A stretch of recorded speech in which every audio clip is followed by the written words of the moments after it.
नमस्कार, स्वागत है नो योर कंपनी में। और आज बातचीत करेंगे शेयर इंडिया सिक्योरिटीज़ के मैनेजिंग डायरेक्टर कमलेश शाह से। और कंपनी ने अपने नतीजे भी पेश किए हैं और काफ़ी सारे फ्यूचर प्लान्स हैं, उस सब पे चर्चा की जाएगी। कमलेश जी, बहुत बहुत स्वागत है आपका CNBC आवाज़ पर। एक नज़र बाजार पर डालते हैं बातचीत शुरू करने से पहले। थोड़ा सा ऊपर नीचे की स्थिति में है मार्केट, लेकिन निफ्टी में आप देखेंगे थोड़ा सा प्रेशर है, 40-45 पॉइंट नीचे है। और बैंक निफ्टी में एक अच्छी मजबूती है, 225 पॉइंट की तेज़ी के साथ ये कामकाज कर रहा है। अब गिरने वाले शेयर्स की संख्या बढ़ने वालों के सामने थोड़ी ज़्यादा हो गई। 1460 शेयर में कमज़ोरी और 1309 में बढ़त देखने को मिली। तो बाजार एक डाइजेशन की स्थिति में है कि वो पूरी अमेरिका की ब्याज दरों की घटना और साथ ही एक्सपायरी है, तो उसकी वजह से उतार चढ़ाव के बीच झूल रहा है। लेकिन चलिए वापस चलते हैं कमलेश जी के पास। कमलेश जी, बहुत बहुत स्वागत है आपका CNBC आवाज़ पर। और तिमाही नतीजे जो आपकी तरफ से पेश किए गए हैं, अगर उसको मैं तिमाही दर तिमाही भी देखूं या साल दर साल देखूं, नंबर काफ़ी रोबस्ट दिख रहे हैं। तो बताइए कैसे नतीजे इतने बढ़िया रहे, क्या क्या ट्रिगर्स थे जिसकी वजह से ये नंबर्स आए हैं? धन्यवाद जी। शेयर इंडिया का ग्रोथ काफी अच्छा रहा है। जैसे आपने बताया, इस क्वार्टर में आप क्वार्टर ऑन क्वार्टर कंपेयर कीजिए या ईयर ऑन ईयर कंपेयर कीजिए, फिगर्स बेहतर है। पिछले 3 सालों में हमने 100% प्लस ग्रोथ दर्ज किया है, प्रॉफिट में और रेवेन्यू में, दोनों में। इस क्वार्टर में, सितंबर क्वार्टर में 72 करोड़ का प्रॉफिट आफ्टर टैक्स हमने दर्ज किया है, जो कि 68% हाई है ईयर ऑन ईयर बेसिस और 22% हाई है ऑन क्वार्टर बेसिस। हमारा पैट मार्जिन 30.9% है compare to 20% year on year basis. हमारा EBITDA 47% है, that is up from 31.5%। In fact we have fired on all the cylinders. अगर आप हाफ ईयर की बात करें तो हाफ ईयर में हमारा रेवेन्यू ग्रोथ भी अच्छा रहा है और प्रॉफिटेबिलिटी भी काफी अच्छी रही है। Total profit for half year is 131 crore compared to 77 crore last year, which is 70% growth. So profit is really good. It's an interesting story, and this is all possible because of various advantages that and the unique business model that जो हम unique business model हमारा है, उसकी वजह से ये काफी फायदा हुआ है। आपका जो मार्जिन है वो भी मैं देख रहा हूँ कि क्वार्टर ऑन क्वार्टर बढ़ते बढ़ते अब ये रिसेंट क्वार्टर में, मतलब सितंबर क्वार्टर जो था उसमें 45% के आसपास है। आपने बताया कुछ यूनिक बिजनेस मॉडल है आपका, वो क्या यूनिक बिजनेस मॉडल है? सर, हमारा जो बिजनेस मॉडल है वो हमारे वो क्वाइट डिफरेंट है। We are not in competition with the zero brokerage players. हमारे जो क्लाइंट है उनका प्रोफाइल HNI है, हमारे HNI है, FPI है, FII है और ब्रोकर्स है और लार्ज ग्रुप्स है। तो हमारा स्पेशलाइजेशन जो है वो स्ट्रेटेजी बेस्ड ट्रेडिंग में है। इसके अलावा हमारी प्रेजेंस सारे वर्टिकल्स में है, जिससे हमें काफी मदद मिलती है overall growth in revenue and profitability on consolidation basis. Okay, तो स्ट्रेटजी बेस्ड आपका जो पूरा ट्रेडिंग कराते हैं आप अपने HNIs को, क्लाइंटेल भी आपका जो इस तरह का। अच्छा, इसमें एक्टिव ज़्यादा, मतलब जैसे हम लोग जब जीरो ब्रोकर डिस्काउंट ब्रोकिंग में या रिटेलर के पास जाते हैं तो वहाँ पे ये एक नंबर बड़ा विचित्र सा दिखता है कि 100 में से 50 लोग ही एक्टिव ट्रेडिंग कर रहे हैं। आपके यहाँ क्या ऐसी स्थिति नहीं, चूँकि आपके ज़्यादातर क्लाइंट HNIs हैं? सारे क्लाइंट बिल्कुल एक्टिव है और काफी अच्छा टर्नओवर में ग्रोथ मिला है। वो भी हमारे लिए बहुत बड़ा एडवांटेज है। हम लोग सबसे कॉम्पिटिटिव है ये स्पेस में because of high turnover and the benefit which we get from the transaction charges. और इसके अलावा हमारा जो इन हाउस प्लेटफॉर्म है, ट्रेडिंग प्लेटफॉर्म, वो भी एक यूनिक है और उससे लेटेंसी का बेनिफिट मिलता है। और this coupled with proper risk management system, we give a very good package to our clients और उनको काफी उनसे फायदा होता है। हम कोलोकेशन से काम करते हैं, हमारे करीब 18 सर्वर है, 18 रैक्स है एक्सचेंज में, और ट्रांजैक्शन चार्जेस से लेकर और technology, the trading platform, latency and risk management, ये एक अच्छा पैकेज बन जाता है जो लार्ज ग्रुप है और एफपीआई है उनको हमारे साथ जुड़ने के लिए। परफेक्ट। कमलेश जी, एक चीज़ थोड़ी सी जर्नी के बारे में समझना चाहिए, क्योंकि मैंने अभी आपकी खोली तो 8-10 साल की बैलेंस शीट खुली हुई है। बहुत मतलब एक तरीके से कहें स्क्रैच से शुरुआत करके आपने एक बहुत ही शानदार जर्नी यहाँ तक की है। 1000 करोड़ का आपकी टॉप लाइन हो चुकी है। तो ये थोड़ा सा जर्नी के बारे में बताइए। वैसे तो ये 26 साल पुरानी कंपनी है, मगर ट्रिगर जो है वो लास्ट 5 साल में आए हुए हैं। हमने जो बिगिनिंग की है 5 साल पहले, that was very humble but with clear focus on technology. Technology पर हमारा पूरा फोकस रहा है। हमारे लिए 2 इंपॉर्टेंट कदम थे जिससे कि ग्रोथ को काफी मोमेंटम मिला। पहला था लिस्टिंग ऑन एसएमई प्लेटफॉर्म। हमने 5 अक्टूबर 2017, करीब 5 साल पहले हमने एसएमई प्लेटफॉर्म पर हमारे शेयर को लिस्ट किया था। तब 100 करोड़ की मार्केट कैपिटलाइजेशन थी और 2 साल हमने ये स्पेस में बिताए जिससे कि हम ज्यादा ट्रांसपेरेंट हुए और अकाउंटेबल हुए। तो ये जो फैमिली रन बिजनेस था वो प्रोफेशनली रन बिजनेस साबित हुआ। 2 साल के बाद में जब हम मेन बोर्ड पर आए बीएससी के, तब मार्केट कैपिटलाइजेशन 266 करोड़ था। अब जो दूसरा मेजर ट्रिगर है वो है कंसोलिडेशन। हमने एक large Bombay based company total security को एक्वायर किया और उसको हमारे साथ मर्ज किया और उसको करीब 1 जनवरी 2020 से ये मर्जर इफेक्टिव हुआ और 2 साल और 9 महीने में प्रॉफिट काफी बढ़ गया, ऑपरेशंस में काफी इंप्रूवमेंट आए और overall performance, network, balance sheet, everything improved. और तब हमारा जो मार्केट कैप 266 करोड़ था, आज हम 4400 करोड़ के मार्केट कैप पर है और सारे बिजनेसेस में अच्छा काम हो रहा है। हमारे पास बहुत सारे प्रोडक्ट है under one roof, equity derivative, commodity, currency, distribution, wealth management, merchant banking, insurance broking, NBFC, strategy based trading, overseas trading. तो उस सबसे हमको काफी फायदा मिला और ये कंसोलिडेशन का ही बहुत बड़ा बेनिफिट था। जैसे कि 1 और 1 मिलते हैं तो 11 होते हैं, वैसे ही यहां साबित हुआ। We were first to identify the opportunity of getting consolidated. ये इंडस्ट्री में अब बिग इज ब्यूटीफुल जिसका बड़ा काम हुआ है, क्योंकि काफी सारा इन्वेस्टमेंट टेक्नोलॉजी में करना पड़ता है और कंसोलिडेशन होने से ग्रोथ काफी इंप्रूव होती है। कमलेश जी, टॉप 10 में आपकी कंपनी शुमार होती है। अगर फ्यूचर ऑप्शंस की ट्रेडिंग में देखें, ऑप्शंस में टॉप 5 में होती है। तो कुछ नए प्रोडक्ट वगैरह लॉन्च करने की तैयारी है क्या इस स्थिति में, बताइए थोड़ा।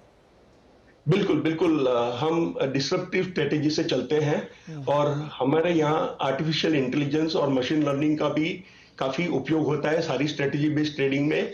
इसके अलावा हम हमारे ऑप्शन में 6% मार्केट शेयर है, कमोडिटी में 5 to 7% मार्केट शेयर है, करेंसी में करीब 10% मार्केट शेयर है और जो गिफ्ट सिटी में ISFCA है वहां पे हम 20% मार्केट शेयर है।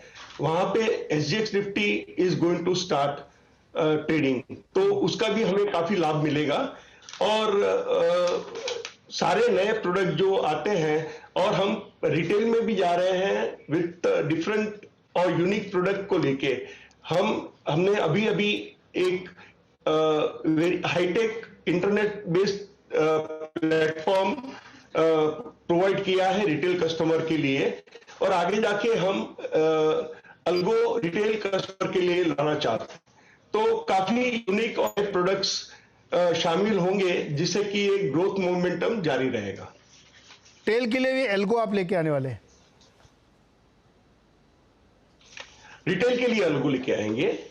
उससे क्या होगा कि जो अभी सिर्फ ड्रॉप डेस्क और कुछ FII के लिए ये अवेलेबल है, वो टेक्नोलॉजी की वजह से ये रिटेल स्पेस में भी आ पाएगा। वर्ल्ड ओवर 80% काम अल्गो से होता है। इंडिया में अभी करीब 50% काम होता है, जिसमें कि प्रॉपडेस्क और सिलेक्टेड एफपीआईज और एफआईआईज काम करते हैं अलगो पर। अब वो हम रिटेल के लिए लाना चाहते हैं ताकि उनको भी एक लेवल प्लेइंग फील्ड मिले, एक नया प्रोडक्ट मिले और उनका भी परफॉर्मेंस इंप्रूव हो। और वॉलेटाइल मार्केट में ये बहुत ही ज्यादा काम आता है क्योंकि ये सेट पैरामीटर पर काम करता है और उससे रिस्क काफी एलिमिनेट होता है। अच्छा, इसकी रेगुलेटरी पोजीशन क्या होगी, चूंकि जब रिटेल के लिए एल्गो आप लेके आएंगे, ये जो हाल फिलहाल में चेंजेस बहुत सारे हुए हैं? बिल्कुल सही है। अभी रिसेंटली एक एडवाइजरी भी इश्यू हुई थी एक्सचेंज के साइड से कि कोई भी ब्रोकर गारंटेड रिटर्न नहीं प्रॉमिस कर सकता। जनवरी 2022 में एक कंसल्टेशन पेपर इशू किया था सेबी ने और उनकी गाइडलाइन आनी है, रेगुलेशन और गाइडलाइन आनी है। हम उसी के लिए वेट करते हैं। एक दफे वो गाइडलाइन आ जाए तब हम ये प्रोडक्ट लॉन्च करेंगे। इस प्रोडक्ट से काफी फायदे होंगे रिटेल कस्टमर को, वो अपना रिस्क बेटर मैनेज कर सकेंगे और वॉलेटाइल मार्केट में वो अच्छा काम कर सकेंगे। तो ये और उनको भी टेक्नोलॉजी का फायदा मिलेगा।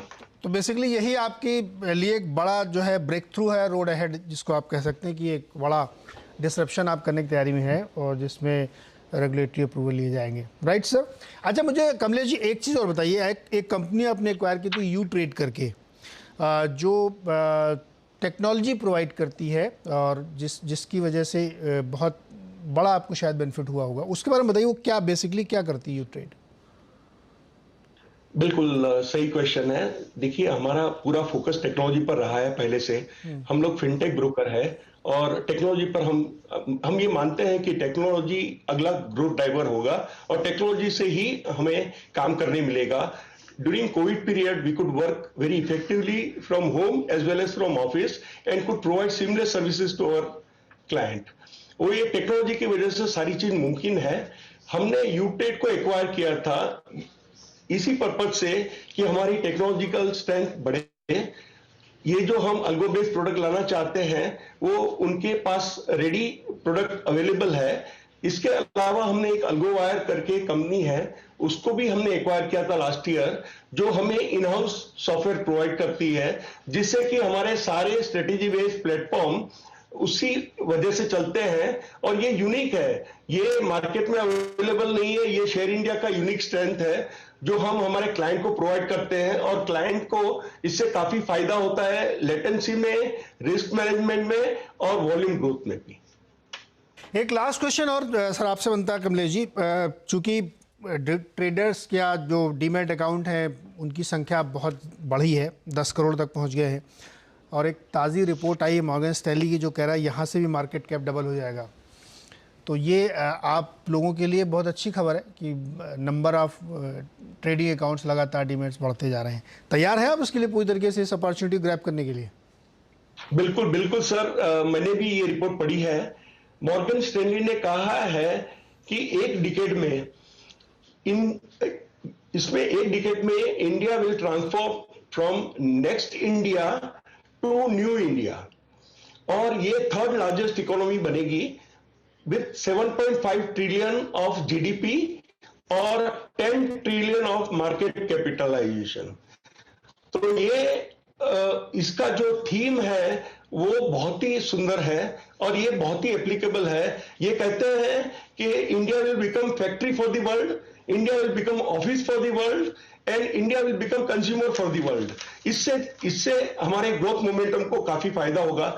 70 का दशक जापान के लिए था, 80 का दशक यूएसए के लिए था, 90 का दशक चाइना के लिए था। अब ये दशक जो है वो इंडिया के लिए काफी बेहतर साबित होगा। By 2047 when we will complete 100 years of independence, हम एक डेवलप मार्केट के रूप में उभर के आएंगे और हमारा प्राइम मिनिस्टर का भी यही विजन है कि 5 ट्रिलियन इकोनॉमी हम 25-26 तक बनेंगे फ्रॉम करंट 3 बिलियन इकोनॉमी। तो इससे कैपिटल मार्केट को काफी फायदा होगा और India is looked as a favoured destination by the world. तो इसका मैक्सिमम बेनिफिट हमें मिलने की उम्मीद है। बिल्कुल कमलेश जी, और जिस तरीके से डीमैट्स खुल रहे हैं, जिस तरीके से इक्विटी कल्चर बढ़ रहा है, पार्टिसिपेशन लोगों का बढ़ रहा है और जिस तरह के प्रोजेक्शंस दे रहे हैं बड़े फॉरेन ब्रोकरेजेस, उससे एक पता लगता है कि देश कितनी तरक्की करने वाला है और टियर 2, टियर 3 छोटे शहरों गांव तक भी ये चीज़ें इक्विटी कल्चर के तौर पे पहुंच रही हैं। तो उसके लिए शेयर इंडिया सिक्योरिटीज़ अपने आप को तैयार करी और ये एक अच्छी जानकारी आपने दी कि रिटेल के लिए अलगो की तैयारी चल रही है, अप्रूवल मिलते ही आप ये काम शुरू करेंगे। कमलेश जी बहुत बहुत शुक्रिया हमारे साथ जुड़ने के लिए और शुभकामनाएं आपको अगले क्वार्टर के लिए। बहुत धन्यवाद नीरज जी हमें ये मौका देने के लिए। थैंक यू जी एंड आई विश ऑल। जी thank you so much, thank you so much. और शेयर इंडिया सिक्योरिटीज़ का शेयर इस समय ट्रेड कर रहा है 1359 रुपये 85 पैसे पे। एक छोटा सा ब्रेक के बाद थोड़ी सी मार्केट की चर्चा।